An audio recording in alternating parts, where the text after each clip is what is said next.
La salle d'audience de Miami s'est figée dans un silence tendu lorsque les témoignages ont commencé à redessiner l'un des assassinats politiques les plus bouleversants de l'histoire contemporaine de la Caraïbe. Au centre de cette séquence se trouvait John Joel Joseph, un homme dont les paroles portaient le poids d'un pays entier encore à la recherche de réponses. La question n'était plus seulement de savoir qui avait tiré, mais bien de comprendre qui avait donné l'ordre final de tuer le président Jovenel Moïse. Dès le début, le récit est apparu morcelé, brouillé, presque volontairement éclaté. Les premières versions ont évoqué une opération confuse menée par des mercenaires étrangers. Mais au fil des déclarations, une réalité plus structurée et calculée a commencé à émerger. D'après les éléments présentés devant la justice, l'assassinat n'aurait pas été la première tentative. Au moins 2 opérations antérieures auraient été organisées en juin 2021, avec pour objectif initial de capturer le chef de l'État vivant. Ces missions ont échoué en raison de défaillances logistiques, de matériel manquant et de désistements de dernière minute. Pourtant, au lieu d'abandonner, les organisateurs auraient ajusté leur stratégie.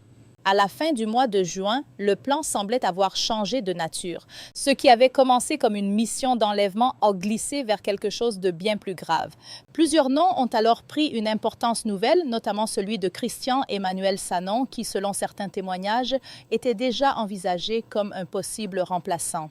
Des documents préparés à l'avance laissaient entrevoir une transition de pouvoir penser avant même que l'opération n'aboutisse. Cela signifiait que le complot n'était pas seulement opérationnel, il était aussi politique, conçu pour remodeler la direction du pays immédiatement après l'élimination du président. Au cœur de cette bascule se trouvait Joseph Félix Badio. Les témoignages le décrivent comme un homme projetant de l'assurance, de l'autorité et un sentiment de connexion avec des réseaux puissants. Il aurait convaincu plusieurs participants que l'opération bénéficiait d'appuis officiels, allant jusqu'à évoquer des liens avec des structures de sécurité. Cette apparence de légitimité a joué un rôle essentiel dans le maintien de la cohésion du groupe. Plusieurs acteurs auraient ainsi cru participer à une mission couverte au plus haut niveau et non à une entreprise criminelle appelée à bouleverser durablement l'histoire d'Haïti. À mesure que la tension montait, l'opération s'est approchée de son point décisif. Le 6 juillet 2021, une réunion finale se serait tenue à la résidence de Rodolphe Jarre. Contrairement aux discussions précédentes, il ne s'agissait plus cette fois de réfléchir à un scénario ou de corriger des détails. Tout semblait en place. Le commando était prêt. Les moyens étaient réunis. La question n'était plus de savoir si l'opération allait avoir lieu, mais sous quelle forme exacte elle allait se déployer. C'est au cours de cette réunion qu'un changement capital serait intervenu. Selon un témoignage devenu central, une question directe aurait été posée au sujet du sort réservé au président une fois capturé. Allait-il être transporté ailleurs, exilé, placé en sécurité ou présenté comme détenu dans le cadre d'une autre opération? La réponse aurait tout changé. Joseph Vincent aurait alors clarifié la mission dans des termes qui n'auraient laissé aucune place à l'ambiguïté. L'objectif n'était plus d'écarter, ni d'arrêter, ni de transférer. L'objectif était de tuer. Cet instant marque un tournant fondamental dans la compréhension de toute l'affaire. Ce qui avait été présenté à certains comme une extraction contrôlée devenait soudain un assassinat assumé. Pour plusieurs participants, cette révélation serait arrivée trop tard. La mécanique était déjà lancée, les hommes étaient déjà engagés, le récit construit en amont avait servi à maintenir les hésitations sous contrôle jusqu'à la phase finale. Dans ce cadre, James Soledge apparaît comme une figure de stabilisation. Il aurait contribué à contenir les doutes et à empêcher l'effondrement du groupe au moment où la réalité de la mission se précisait. En renforçant l'idée que tout demeurait sous contrôle et que les protections promises existaient réellement, il aurait participé à préserver l'élan de l'opération malgré l'inquiétude croissante de certains exécutants. Un autre élément décisif réside dans la tromperie organisée autour de l'identité et de l'autorité. L'usage de fausses identités, et notamment l'imitation d'agents étrangers, aurait permis de franchir plus facilement certaines barrières de sécurité. Cette méthode a créé de la confusion, retardé les réactions et offert aux assaillants quelques secondes cruciales.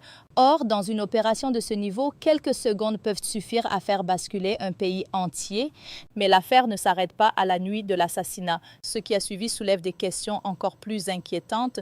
Plusieurs témoignages indiquent que certains acteurs auraient cherché refuge dans des zones contrôlées par des groupes armés, ce qui met en lumière une porosité troublante entre acteurs politiques, circuits criminels criminels et réseaux de protection.